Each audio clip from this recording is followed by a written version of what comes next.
Everyone, you all are most welcome. आज हम SC. Dubey, Shyamacharan Dubey को पढ़ेंगे। श्यामाचरण दुबे बहुत ही प्रसिद्ध समाजशास्त्री और मानव शास्त्री हैं और इन्होंने विभिन्न क्षेत्र का अध्ययन किया, विभिन्न विषय का अध्ययन किया, जनजातियों का अध्ययन किया, सोशल चेंज का और सामुदायिक विकास का भी अध्ययन किया। इन्होंने अपने अध्ययन संरचनात्मक प्रकार्यात्मक परिप्रेक्ष्य के अंदर किया। स्ट्रक्चरल फंक्शनलिस्ट कहलाते हैं। इनका जन्म 25 जुलाई 1922 में हुआ और अपना व्यावसायिक जीवन नागपुर के हिस्लोप कॉलेज के एक प्राध्यापक के रूप में इन्होंने प्रारंभ किया और वो लखनऊ विश्वविद्यालय में राजनीतिक विज्ञान के प्रवक्ता के रूप में कार्य करने लगे। यहीं पर उन्होंने D.N. मजूमदार के साथ ईस्टर्न एंथ्रोपोलॉजिस्ट नामक पत्रिका का संपादन किया। ये बहुत महत्वपूर्ण है, ईस्टर्न एंथ्रोपोलॉजिस्ट। ये क्वेश्चन नेट में आ सकता है। तो दुबे ने उस्मानिया विश्वविद्यालय के समाजशास्त्र विभाग में रीडर का पदभार संभाला। उसके बाद सागर विश्वविद्यालय मानव शास्त्र के प्रोफेसर नियुक्त किए गए। भारत में ग्रामीण अध्ययनों का श्रेय सुप्रसिद्ध समाजशास्त्री श्यामाचरण दुबे को ही दिया जाता है। इनकी पुस्तक एक ग्राम इंडियन विलेज, जो बहुत मशहूर है, इंडियन विलेज एस.सी. दुबे, तो इसको आप याद करिएगा, एक अमर कीर्ति मानी जाती है। इसमें गांव के बारे में इन्होंने बहुत विस्तृत और व्यापक स्ट्रक्चरल फंक्शनल के गांव की संरचना किस तरह बनी है, क्या कौन कौन से यूनिट के क्या क्या प्रकार हैं। हैदराबाद और सिकंदराबाद के जुड़वा नगरों से लगभग 25 मील की दूरी पर शमीरपेट गांव का अध्ययन किया। ध्यान रहे, ये भी क्वेश्चन आता है। शमीरपेट एस.सी. दुबे। यह अध्ययन 1951-52 में किया गया था। पुस्तक का प्रकाशन 1955 में हुआ। उस अध्ययन की दो महत्वपूर्ण विशेषता: शमीरपेट गांव का सर्वांगीण अध्ययन और सरल ढंग से गांव के जनजीवन को गहराई से प्रस्तुत करने में सफल रहा, और दूसरा पद्धति की दृष्टि से ये नवीन प्रयास था क्योंकि इसमें प्रोफेसर दुबे के निर्देशन में एक अंतर्राष्ट्रीय दल, इंटरडिसिप्लिनरी टीम ने अंतरशास्त्रीय दल ने सामग्री संकलन का कार्य किया। 3 वर्ष बाद दुबे ने इंडियन चेंजिंग विलेज शीर्षक के अंतर्गत एक दूसरी पुस्तक लिखी। इंडियन चेंजिंग विलेज भी इनकी काफ़ी मशहूर किताब है, जिसमें ग्रामीण समाज में होने वाले परिवर्तन, उसके लिए उत्तरदायी शक्ति को प्रमुख रूप दिया। तो दुबे जी गांव का संपूर्ण अध्ययन किए, चेंजेस का अध्ययन किए, स्ट्रक्चर का, और किस तरह से प्रत्येक यूनिट का अध्ययन विस्तृत किया। और इन्होंने Indian institute of advance study Shimla के निदेशक, जम्मू विश्वविद्यालय के कुलपति, ICSSR के नेशनल फेलो के अतिरिक्त यूनेस्को और संयुक्त राष्ट्र संघ की कई संस्थाओं के गौरवपूर्ण पदों को सुशोभित किया। तो वो मध्य प्रदेश के उच्च शिक्षा अनुसंधान भोपाल के अध्यक्ष भी रहे हैं। शुरुआती दौर में दुबे सामुदायिक ग्राम विकास के राष्ट्रीय संस्थान में सलाहकार भी थे, कम्युनिटी डेवलपमेंट प्रोग्राम के। दुबे 1975-76 में अखिल भारतीय समाजशास्त्री परिषद के अध्यक्ष बनने का सम्मान भी प्राप्त किया। अखिल भारतीय समाजशास्त्री परिषद 1996 में 73 वर्ष की आयु में उनकी मृत्यु हुई। तो देखिए उनकी जो महत्वपूर्ण कीर्ति है, मैं आपको बताता हूँ। कुमार एस.सी. दुबे बहुत ही महत्वपूर्ण है। इंडियन विलेज बहुत महत्वपूर्ण है, और इंडियाज चेंजिंग विलेज ये बहुत महत्वपूर्ण है।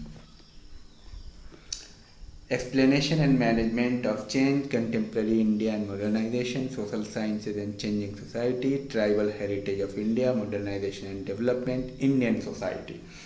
तो ये सब क्वेश्चन मिलाने के लिए दे दिया जाता है। दुबे के बारे में ये अत्यंत महत्वपूर्ण है कि भौगोलिक एवं बौद्धिक रूप से सदैव गतिमान रहे हैं, इसलिए उनका व्यक्तित्व बहुआयामी था। उन्होंने भारतीय यथार्थ एवं जटिल संस्कृतियों को समझने के लिए विस्तृत आदर्श सिद्धांत प्रतिपादन करने पर भी बल दिया। विस्तृत आदर्श सिद्धांत प्रतिपादित करने पर बल दिया क्योंकि उन्होंने व्यापक अध्ययन किया। तो दुबे का शमीरपेट का संरचनात्मक प्रकार्यात्मक विश्लेषण को हम समझ लें कि किस प्रकार तो भारत में ग्रामीण अध्ययन का श्रेय सबसे ज़्यादा श्यामाचरण दुबे को जाता है और इन्होंने अपनी पुस्तक इंडियन विलेज में इस बात को लिखी है। और हैदराबाद सिकंदराबाद से करीब समीरपेट गांव का इन्होंने अध्ययन किया जो आज के आंध्र प्रदेश में है। और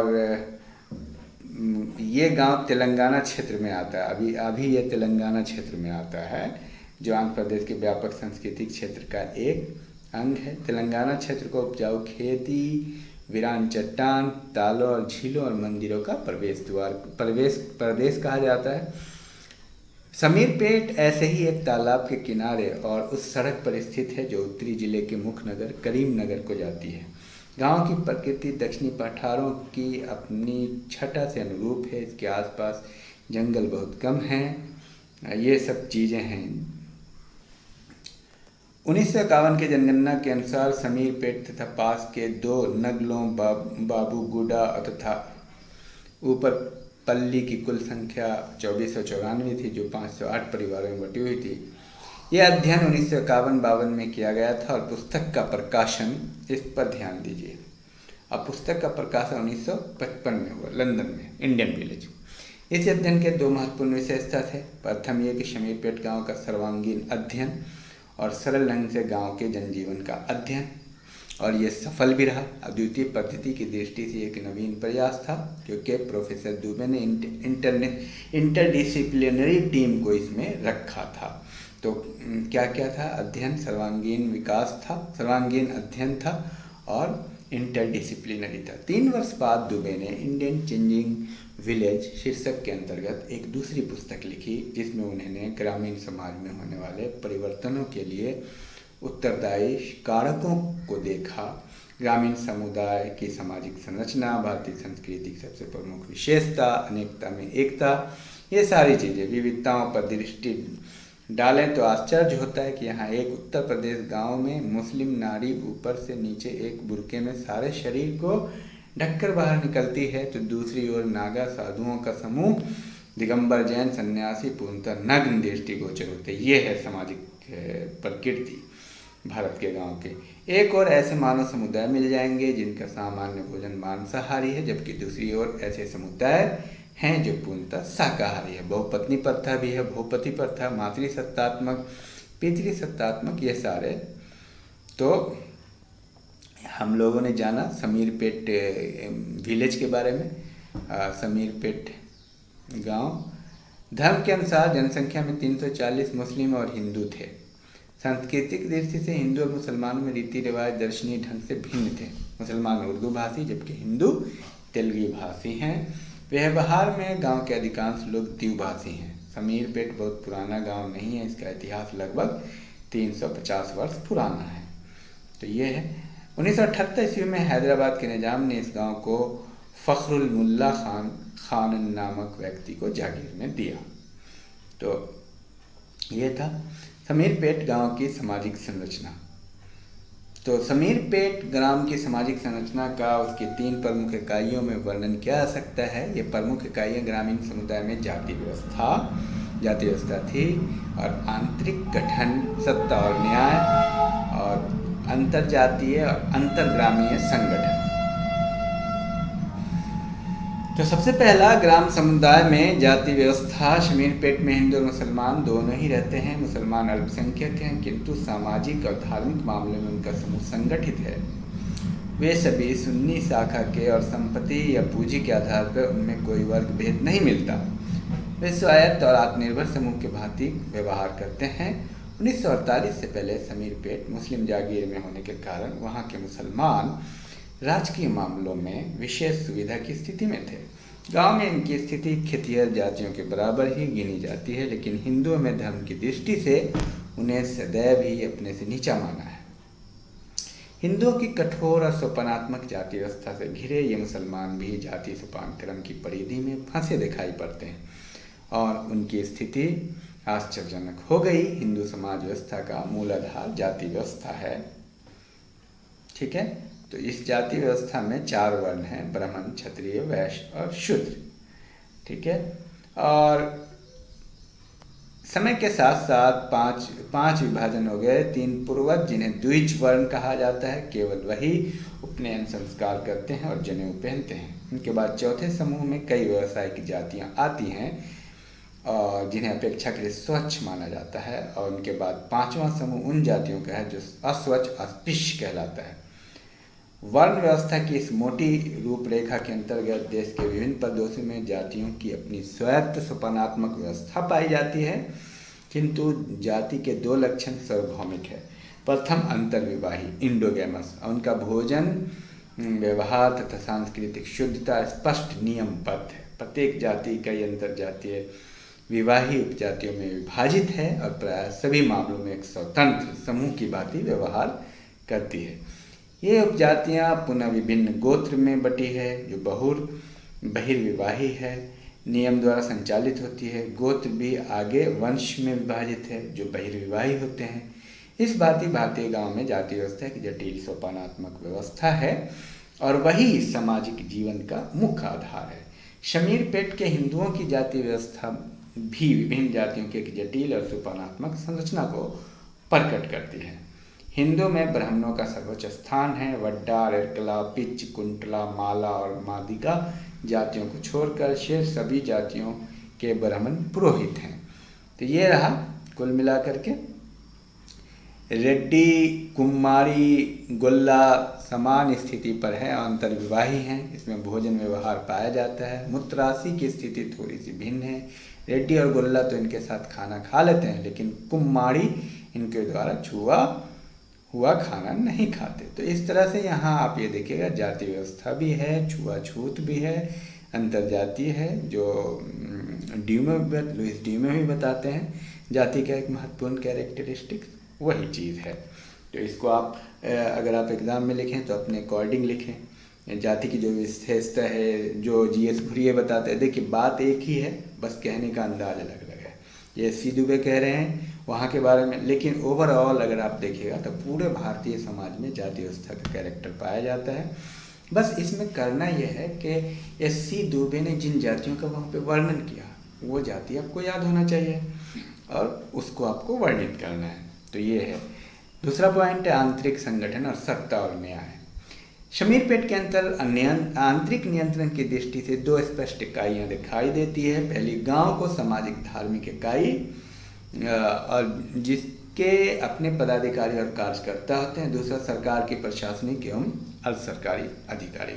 तो एक तो समाज की इकाई होती है सामाजिक धार्मिक, और दूसरा सामाजिक धार्मिक इकाई की संरचना को निम्नलिखित रूप से देखा जा सकता है। सामाजिक धार्मिक सत्ता और न्यायिक संरचना में देशमुख पंचायत गणादि धार्मिक गतिविधियों को आयोजित करते हैं। कुलमा, पेद्धा जो विभिन्न जातियों के मुखिया हैं, पेद्धा मनसी या ईटी पेद्धा, ये सब आपको याद करना पड़ेगा। देशमुख पूरे गांव का मुखिया होता है। ये कुलमा पेद्धा, पेद्धा मनसी या ईटी पेद्धा, देशमुख, ये सब याद करना होगा आपको पॉइंट। ये पद वंशानुगत है। एक ही परिवार के वंशज इस पद पर करीब 300 वर्षों से चले आ रहे हैं। गांव के समस्त समारोह में सम्मिलित सम्मान मिलता है और सभी बड़े झगड़ों में निपटारा भी इनके द्वारा किया जाता है। तो ये है गांव में रहने वाले 17 बड़ी पंचायत के महत्वपूर्ण कार्य निम्न हैं। देखिए, छोटी दीवानी, फौजदारी, झगड़ों का निपटारा, गांव के पौका कार्यक्रम तैयार करना, आसपास के गांव में शमीरपेट में हैजा, चेचक, प्लेग की आशंका होती जातियों के मुखिया और 6 अन्य धनी एवं प्रभावशाली व्यक्ति धार्मिक पूजा पाठ, उपनयन संस्कार आदि को संपन्न कराना, प्रत्येक परिवार के लिए चंदे की राशि। अब दुबे एक ग्रामीण सामुदायिक संस्कारात्मक संरचना। तो किसी भी समाज में धर्म के आधार पर, सामाजिक जीवन के आधार पर अनेक संस्कार और त्यौहार समारोह आयोजित किए जाते हैं। ये पर्व, व्रत, त्यौहार पूरे वर्ष फैलते हैं। मनुष्य के जीवन चक्र से संबंधित भी अनेक संस्कार होते हैं। ये सभी संस्कार समाज में प्रमुख मूल्यों के रक्षक और इनकी पुनरावृत्ति समाज के सदस्यों में इनमें निहित आस्थाओं को पक्का करती है और सदस्यों के आचरण को नियमित करती है। तो यहाँ पे सांस्कृतिक व्यवहार भी है, रीति रिवाज भी है, ये सारी चीज़ें तौर तरीके हैं, संस्कार हैं। संस्कृति के वाहक ये संस्कार ही होते हैं जो एक पीढ़ी से दूसरी पीढ़ी में संस्कृति के हस्तांतरण के माध्यम होते हैं। ये अनेक संस्कार शुभ अशुभ पवित्र अपवित्र पाप पुण्य के निर्धारक हैं। अनेक देवी देवताओं स्वर्ग नरक जीवन और मृत्यु से संबंधित होते हैं। तो डॉक्टर श्यामाचरण दुबे की कृति एक भारतीय ग्राम का वर्णन ग्राम की सामाजिक संरचना के संदर्भ में करती है और प्रकाश के रूप में करती है कि उसके अंदर किस तरह से धार्मिक कार्य होते हैं और किस तरह से समाज की संरचना वहाँ बनी होती है।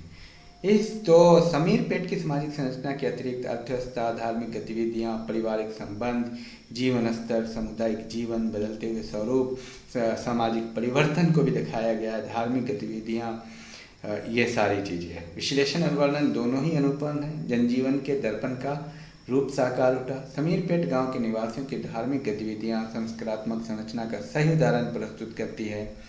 दुबे ने धार्मिक गतिविधियों का सूक्ष्म अध्ययन किया। समीरपेट प्रमुखतः एक हिंदू गांव है, वहाँ मुस्लिम लोग भी रहते हैं, इसलिए दोनों ही संस्कारों का वर्णन किया गया है।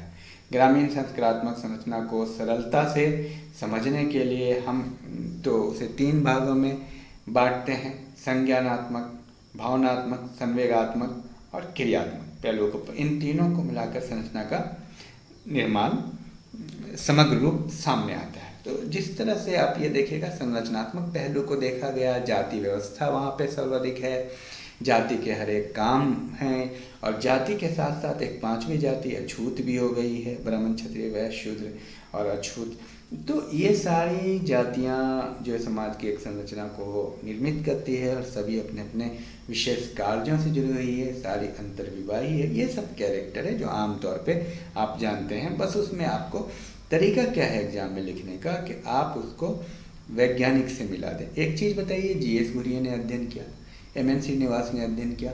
अध्ययन में तो वही सारी चीज़ें हैं। आज के डेट में अगर कोई भारतीय समाज का अध्ययन करेगा और भारतीय समाज को जानना चाहेगा तो भारतीय समाज आज जो भारतीय समाज है, आज जो भारत के प्रधानमंत्री हैं, भारतीय समाज का जो संरचना है वो ऐसा नहीं है कि एक क्षेत्र की संरचना दूसरे क्षेत्र से बदल जाती है, लगभग एक ही है। भारत की जीवन शैली, तौर तरीके, रीति रिवाज। अब केस स्टडी के रूप में बहुत माइनर डिफरेंसेस आपको आता है। माइनर डिफरेंसेस क्या है? वहाँ पे ब्राह्मण के स्पेसिस, ब्राह्मण का कुछ और नाम होगा, उनके कुछ और टाइटल होंगे, क्षत्रिय के कुछ और टाइटल होंगे, अनटचेबिलिटी के कुछ और टाइटल हैं, लेकिन फंक्शन तो हर जगह एक ही है। तो एक जैसी व्यवस्था है और आपको आंसर में इस तरह से प्रस्तुत करना है कि दुबे साहब ने इस तरह से समाज की संरचना को बताई, जाति व्यवस्था की सारी विशेषता बताइए, जाति व्यवस्था से के क्या क्या काम होते हैं ये भी बताइए, एंडोगेमी पे इनका फोकस रहा है, ये भी बताइए खान पान निषेध है, कुछ जातियों के साथ खाती हैं, कुछ नहीं खाते। इस तरह से आपको वर्णन करना है और इस तरह से आपको समझना है। चलिए हम नेक्स्ट देखते हैं लुइस ड्यूमो।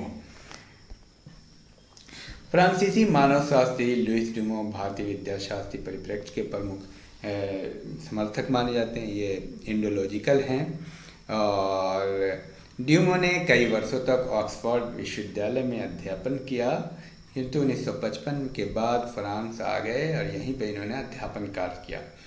ड्यूमो के शैक्षणिक कैरियर का प्रारंभ 1930 में सुप्रसिद्ध समाजशास्त्री मार्शल मॉस के निर्देशन में हुआ था।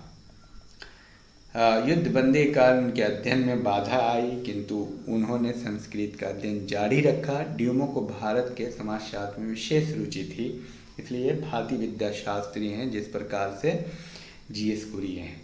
प्रोफेसर ड्यूमो के अनुसार जाति पदसोपान एक आधारभूत सिद्धांत प्रदान करती। अब आप ये समझिए कि ड्यूमो जो भी अध्ययन कर रहे हैं, तो हायरार्की का अध्ययन कर रहे हैं, कास्ट का अध्ययन कर रहे हैं, तो एस.सी. दुबे ने किया क्या? श्यामाचरण दुबे भी वही कर रहे हैं, जाति व्यवस्था की संरचना को देख रहे हैं, अपने अपने जगह पे सब केस स्टडी कर रहे हैं। जीएस घुरिये ने क्या? जीएस घुरिये ने भी जाति व्यवस्था का अध्ययन किया। तो एज ए होल अगर आप देखिएगा तो बात एक ही है, लेकिन कहने का अंदाज अलग अलग है। तो प्रोफेसर ड्यूमो भी जाति और पदसोपान के आधारभूत सिद्धांतों को का अध्ययन कर रहे हैं। देखिए, बट स्पेशल कोई टर्म किसी से वैज्ञानिक ने दिया है स्पेशल जाति है उसको आपको याद रखना है।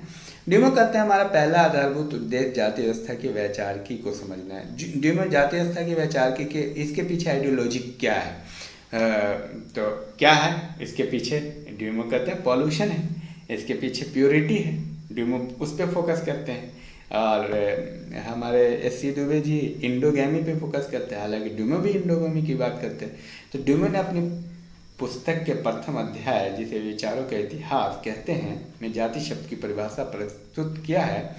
ड्यूमो जाति व्यवस्था पर अपने विचार प्रस्तुत करने के लिए जाति के प्रारंभिक परिभाषा स्वीकार करते हैं। बोगल द्वारा कॉन्ट्रीब्यूशन टू इंडियन सोशियोलॉजी में प्रस्तुत परिभाषा को स्वीकार किया। बोगल के अनुसार जाति व्यवस्था संपूर्ण समाज को अनेक वंशानुक्रम समूहों में विभाजित करती है, जो सामान्यतः एक दूसरे से पृथक हैं, लेकिन वे 3 विशेषताओं द्वारा एक दूसरे से जुड़े हुए हैं। तो इस पर आप ध्यान रखिए, 3 विशेषता जरूरी है। क्या क्या है? अलगाव है, श्रम विभाजन है और पद सोपान है। ये विवाह एवं संपर्क के रूप में, सेपरेशन श्रम विभाजन, प्रत्येक समूह सिद्धांत के रूप में परंपरा के तौर पर कुछ निश्चित व्यवसाय होते हैं। अपर सोपान, जब समूह के सदस्यों के एक दूसरे के साथ ऊंच और नीच में बढ़ने होते हैं। तो क्या क्या होता है? अलगाव, श्रम विभाजन और पद सोपान। अब देखिए, ड्यूमो का विश्लेषण प्रसिद्ध फ्रांसीसी सामाजिक विचारक लुइस ड्यूमो ने अपनी पुस्तक होमो हायरार्किस में, सामाजिक होमो हायरार्किस इनकी किताब है जो नेट में आता है, सामाजिक स्तरीकरण व्यवस्था का अच्छा विश्लेषण प्रस्तुत किया है। ड्यूमो के सामाजिक स्तरीकरण संबंधी विचारों को विशेषकर हम उनकी पुस्तक होमो हायरार्किस में देख सकते हैं। यद्यपि ड्यूमो ने सामाजिक स्तरीकरण पर किसी पृथक अध्ययन की रचना नहीं की, लेकिन ड्यूमो ने सामाजिक स्तरीकरण की अवधारणा में निम्नलिखित शीर्षकों के आधार पर समझाया है। देखिए, तो ड्यूमो ने अपनी पुस्तक में इन सामाजिक संरचना को, सामाजिक स्तरीकरण को इन सब में देखा है। क्या क्या देखा है? जाति व्यवस्था, पद सोपान, व्यवस्था से संरचना की ओर, पद सोपान, वर्ण व्यवस्था का सिद्धांत, श्रम विभाजन, जाति एवं व्यवसाय, सारा एक दूसरे से लिंक्ड है। जजमानी प्रथा, विवाह के नियम, अलगाव, पद सोपान, संपर्क और खान पान के नियम, अब सब जाति व्यवस्था से ही रिलेटेड। जाति व्यवस्था में आप देखिए, ब्राह्मण, क्षत्रिय, वैश्य, शूद्र होते हैं, तो एक पद सोपान होता है, एक संरचना भी बनती है। पद सोपान वर्ण व्यवस्था का सिद्धांत है, श्रम विभाजन भी होता है, जाति एवं व्यवसाय सबका सुनिश्चित है। अब देखिए, सारे थ्योरी एक ही है। जजमानी प्रथा भी जाति व्यवस्था के अंतर्गत ही है, अंतरजातीय संबंध है, एक जाति जजमान होती है और एक कमीन होती है, दोनों एक दूसरे के कार्य से जुड़े होते हैं। विवाह के नियम भी होते हैं, संपर्क और खान पान के नियम होते हैं। तो सारे को अगर आप अलग अलग हेडिंग में देख लीजिए तो मिलता जाति व्यवस्था से ही है, वर्ण व्यवस्था से ही है। तो ये चीज़ें हैं, तो इसको आपने समझ लिया। उनका जन्म 1911 में हुआ था, ये बात तो बिल्कुल सही है। यहाँ आप देख लीजिए, 1911 से 1998 में इनकी मृत्यु हुई। तो इस पे इन्होंने अध्ययन किया, और बाकी जो हम आपको बताते हैं, जो तरीका है वैज्ञानिकों का लगभग सब भारतीय समाज के इतिहास को समझने के लिए उन्होंने संस्कृत का अध्ययन किया, इसलिए उन्हें भारतीय परंपरा के अध्ययन पर बल देने वाले विद्वानों में अग्रणी विद्वान माना जाता है। ड्यूमो ने भारतीय जाति व्यवस्था तथा संस्करण को अपने विश्लेषण में कंट्रीब्यूशन टू इंडियन सोशियोलॉजी नामक पत्रिका के एक संस्थापक के लिए विशेषता माने जाते हैं। तो इसको आप ज़रूर याद रखिए, ये क्वेश्चन आने वाला है, कंट्रीब्यूशन टू इंडियन सोशियोलॉजी। ये इस पे पत्रिका में इन्होंने लिखा, ड्यूमो ने भारतीय सामाजिक व्यवस्था के कई पक्षों जैसे नातेदारी, धर्म, विवाह आदि पर अनेक लेख प्रस्तुत किए। ड्यूमो ने कई वर्ष तक ऑक्सफोर्ड विश्वविद्यालय में अध्ययन किया। तो ये सारी चीज़ें हैं, ड्यूमो ऑक्सफोर्ड, फ्रांस वगैरह में अध्यापन किया। तो पद सोपान वर्ण व्यवस्था का सिद्धांत ड्यूमो का है कि जाति में एक पद सोपान होता है, वर्ण व्यवस्था के कारण जाति व्यवस्था का उत्पन्न हुआ है, वर्ण व्यवस्था में पद सोपान होता है, जो आमतौर पे जितने भी विद्वान हैं वो हायरार्की, देखिए उनकी पुस्तक आप hierarchy and marriage alliance in south India, homo hierarchy, ये बहुत महत्वपूर्ण है। 1977 में religion, politics and history in India from Mandeville to Marx, essays on individualism, law ideology एडमंडे। तो ये है। भारतीय विद्याशास्त्री परिप्रेक्ष्य द्वारा भारत में जाति प्रथा का विश्लेषण करने वाले एक सुप्रसिद्ध विद्वान माने जाते हैं और उनकी कीर्ति 1966 में प्रकाशित पुस्तक होमो हायरार्कीज अंग्रेजी में 1970 तथा विश्व की अनेक भाषाओं में प्रकाशित हो चुकी। तो देखिए, मूल रूप से 1966 में, लेकिन अंग्रेजी में 1970 में होमो हायरार्कीज हुआ प्रकाशित। इस पुस्तक का अभी तक किसी भी भारतीय भाषा में अनुवाद नहीं हुआ है। जाति के व्यवस्था के विश्लेषण में ड्यूने ने सामाजिक संरचना के अनेक नवीन परिप्रेक्ष्य प्रतिपादित किए। व्यचार की परंपरा की धारणा उनके और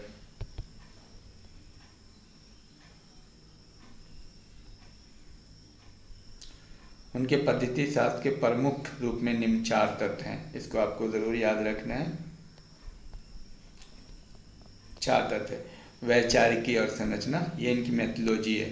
द्वंद्वादी रूपांतकारी संबंध एवं तुलना, भारत विद्याशास्त्र एवं संरचनावादी और संज्ञात्मक ऐतिहासिक उपागम। वैचारिकी ड्यूमो का भारतीय विद्याशास्त्री परिप्रेक्ष्य। ड्यूमो की सभी पुस्तकें काफ़ी महत्वपूर्ण मानी जाती है। सबसे अधिक ख्याति प्राप्त जो पुस्तक है होमो हायरार्कीज पुस्तक है। यह पुस्तक पहले 1967 में फ्रांस में प्रकाशित हुई। 66-67 इसी पुस्तक का अंग्रेजी अनुवाद मार्क सेंसबरी ने किया।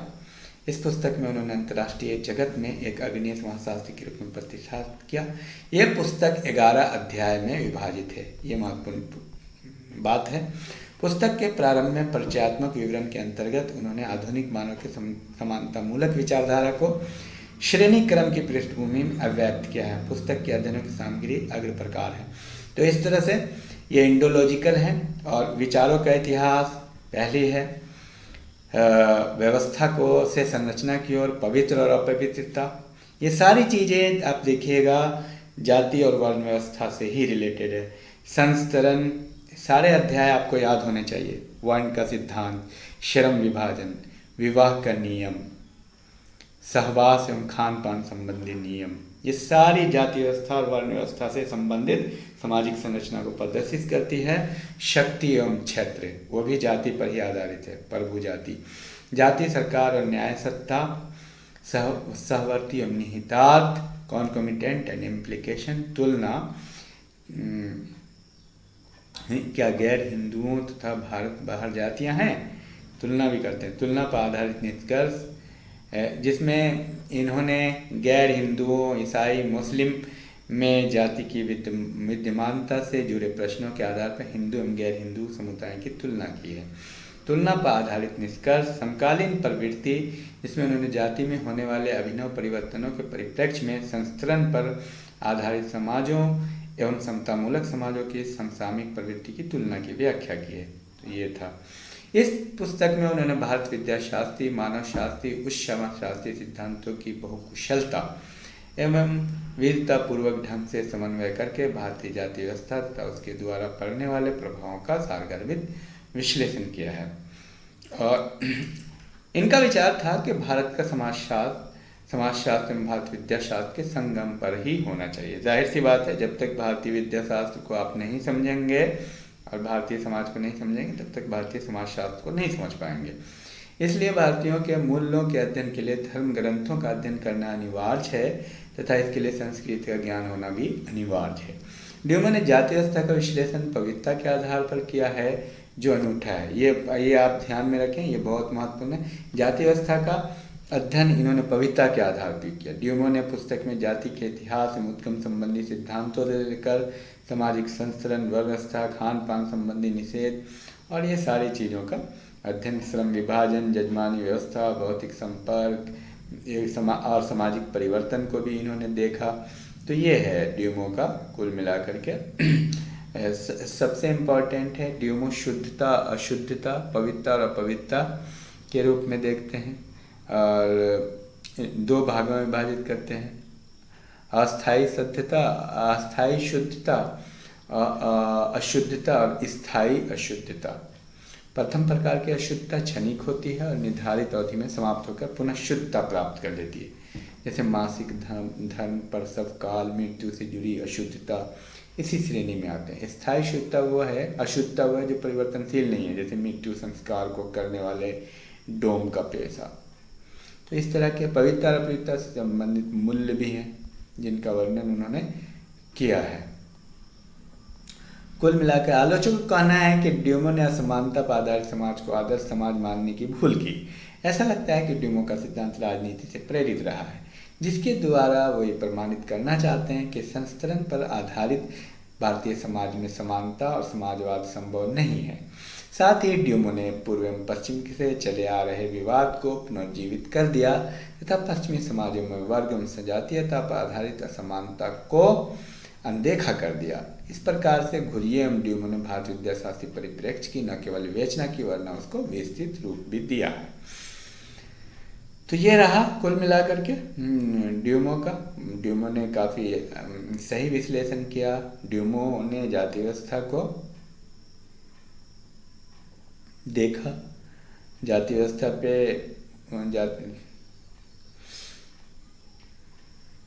ड्यूमो के जाति व्यवस्था पे उन्होंने देखा, मेनली इनका प्यूरिटी एंड पॉल्यूशन से रिलेटेड है।